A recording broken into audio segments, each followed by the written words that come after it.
চলো বন্ধুরা, আজকে তোমাদের আমি দেখাবো আমার বাড়ির কমলা লেবু গাছ। তো দেখো, আমার বাড়িতে কমলা লেবুর গাছ হয়েছে, সেখানে কিন্তু কমলা লেবুও ধরেছে। তো তোমাদের দেখাতে পারবো কি না আমি জানি না, তবে এই দেখো কমলা লেবুর গাছ।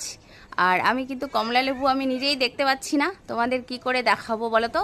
তবে হ্যাঁ, এই দেখো একটা কমলা লেবু দেখতে পাচ্ছ তোমরা, পাতার নিচে, কলা পাতার নিচে কিন্তু কমলা লেবু তোমরা দেখেছো। এই দেখো, এটা হচ্ছে কমলা লেবুর গাছ। আর যারা দেখোনি তারা দেখে নাও কমলা লেবুর গাছটা কেমন হয়। এই দেখো কমলা লেবুর গাছটা কিন্তু একদম সোজা ওপরে উঠে হয়ে যায় কমলাটা একদম ওপরে। তো এখানে যেহেতু কলা গাছটা আছে ওই জন্য বোঝা যাচ্ছে না। তো এই দেখো, এটা হচ্ছে কমলা লেবুর গাছ, আর এখন কিন্তু কমলা লেবু ধরেছে।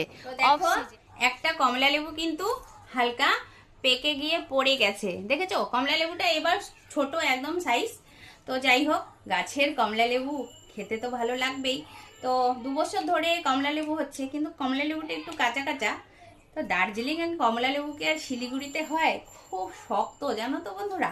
তো যাই হোক, তোমাদেরকে আমি দেখাচ্ছি কমলা লেবুটা পাকেনি, বুঝতে পারলে? পাকেনি, তবে খুব সুন্দর, বিনা সারে খুব সুন্দর কমলা লেবু। তো আমি তো খুব খুশি, আজকে অল্প দিচ্ছে ফল, একদিন হয়তো অনেক বেশি দেবে, তখন আমি সবাইকে দিয়ে খেতে পারবো। তবে হ্যাঁ, প্রথমবার ফল দিয়েছিল, আমি সবাইকে দিয়েই খেয়েছিলাম। তো এই দেখো কমলা লেবুটা ছুলে ফেললাম। এই দেখো, দেখেছো? কাঁচা কাঁচা আছে, পাকেনি। তো আমি একটু খেয়ে দেখি। ভীষণ টক, খেতে পাবো না, ভীষণ টক, ভীষণ। তো পাকেনি, টক তো হবেই, বাপরে খুব টক। তো যাই হোক, আমার দ্বারাই হবে না, ভীষণ টক, ভীষণ। কমলা লেবু খেতে ভীষণ টক। তো চলো, টাটা।